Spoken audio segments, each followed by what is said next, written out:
olá! Estamos começando mais um programa Café com Deus, uma grata satisfação, uma alegria muito grande para nós, uma honra estarmos na tua presença aí, você, né, tem nos acompanhado tanto tempo.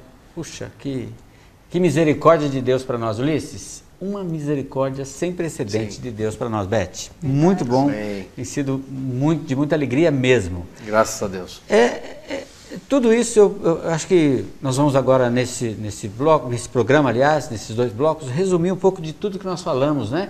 Que nada mais é do que a multiforme sabedoria de Deus, cujo veículo é a graça de Deus para nós. Né, Verdade, verdade. Que você tem alguma coisa aí que você estava vendo, Ulisses? A gente tem, como você falou, né? Eu acho que antes de mais nada é o último programa da semana, né? E agradeço muito a oportunidade de estar com vocês, tem sido uma experiência muito boa.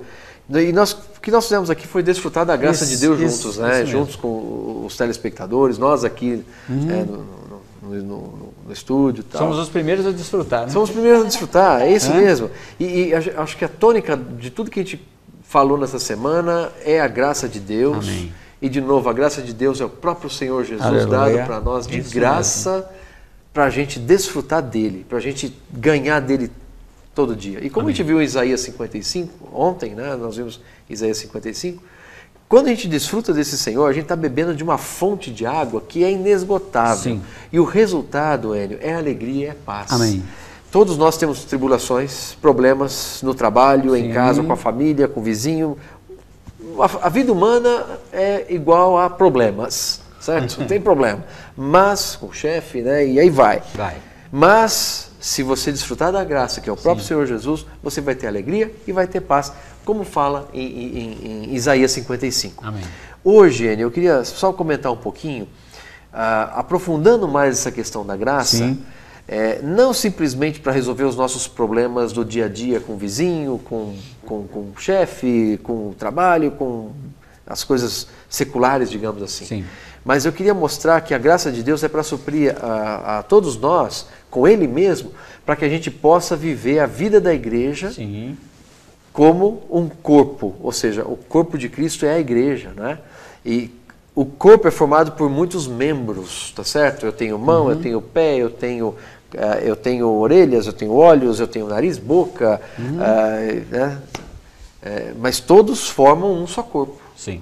Então não tem problema entre o corpo. A minha mão direita não pode ficar batendo na esquerda, chamando ela de incompetente, né, de desajeitada, assim, corta ela para você ver a falta que ela vai fazer. Puxa, muita falta. Então é corpo, quer dizer, a mão direita, ela pode ser mais habilidosa. Talvez Deus agraciou a mão direita com mais, no meu caso, né, eu sou destro, tem mais habilidades com a mão direita.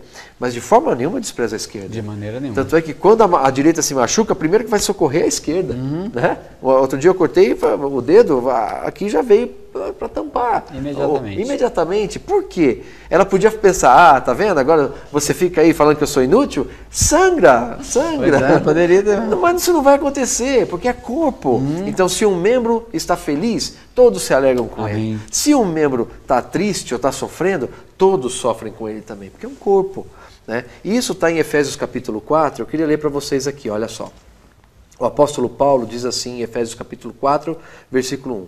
Rogo-vos, pois, eu, o prisioneiro no Senhor, que andeis de modo digno da vocação a que foste chamados. Aí ele fala assim, ó, nós que somos cristãos, que vivemos a vida da igreja, nós temos que ter um tipo de andar. E esse andar, olha o versículo 2, é com toda humildade e mansidão, com longanimidade. Longanimidade é um ânimo longo, você tolera as pessoas, né? Humildade é você não ser arrogante, tá certo? Mansidão é você não ser bravo. Então, com os irmãos, não podemos ficar sendo bravo. Às vezes a gente fica bravo, né? Não somos perfeitos.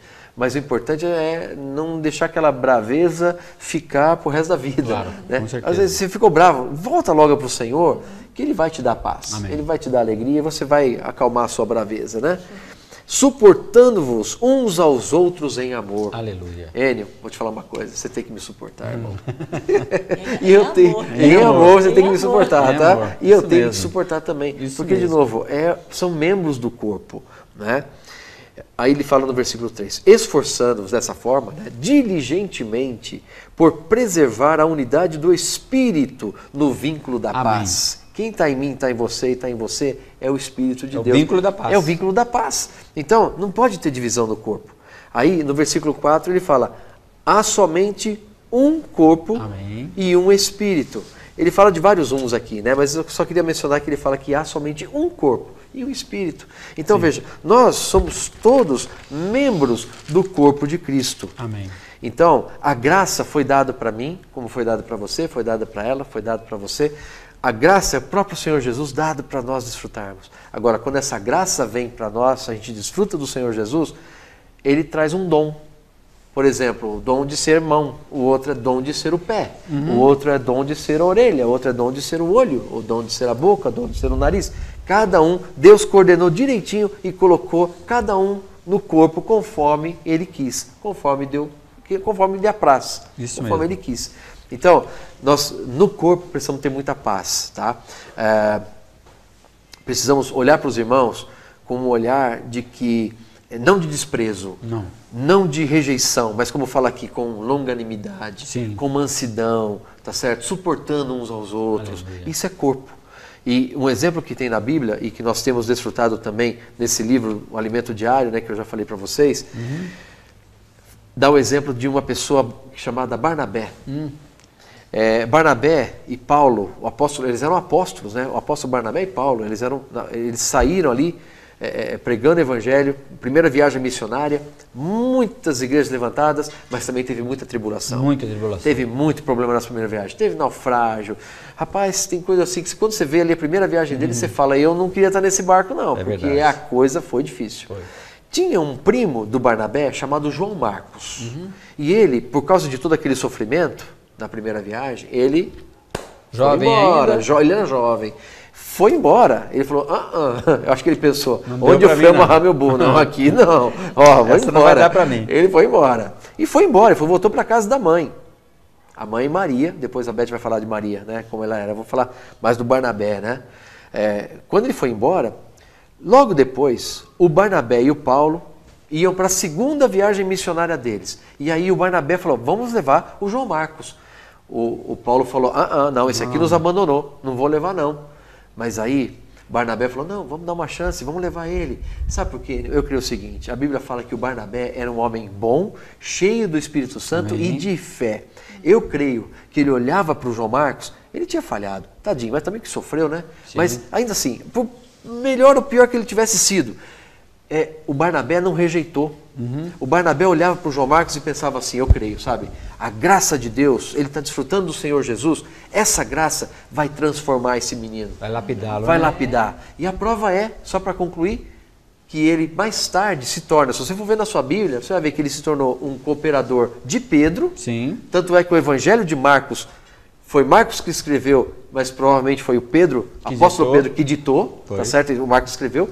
E o próprio Paulo, que havia rejeitado ele no passado, vai ver Filemão, você vai ver isso. Ele fala assim, o Marcos é meu cooperador, o Marcos é o meu lenitivo, ou seja, é aquele que consolava no meio as dificuldades. Pedro chamou de filho, né? Pedro chamou ele de filho. Então você vê, nunca despreze um membro do corpo de Cristo. Nunca olhe para alguém com atitude arrogante, eu sou melhor que ele. Não faça isso não. Ame, deixa que a graça de Deus que está em você cresça e assim você vai amar todos, vai amar os irmãos e vai ver, ele tem esperança, eu tenho esperança, todos temos esperança, porque a graça de Deus está trabalhando em nós. Graças a Deus por isso.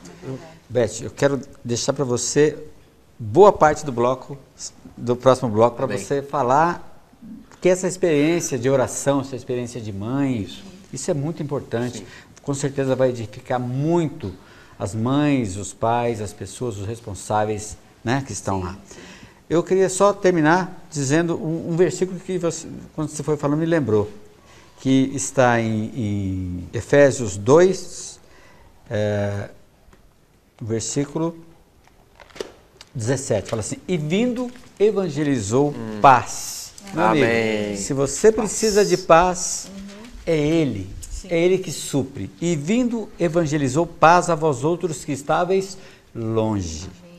E paz também aos que estavam perto. porque por ele ambos temos acesso ao Pai em um Espírito. Amém. Amigo, assim já não sois estrangeiros nem peregrinos, mas concidadãos dos santos e sois da família de Deus. Amém. E em família, meu amigo, podemos falhar, podemos ter algumas dificuldades, mas nós sempre queremos preservar o vínculo de amor na família natural. Isso mesmo. Que dirá de uma família espiritual que nós amamos no Senhor. Nós vamos fazer um pequeno intervalo agora, daqui a pouco estaremos de volta e a Beth vai colocar um pouco mais dessa experiência, principalmente desse coração alargado de oração, né, para as pessoas e para os nossos filhos e para aquelas pessoas que necessitam. Até já, daqui a pouco estaremos de volta.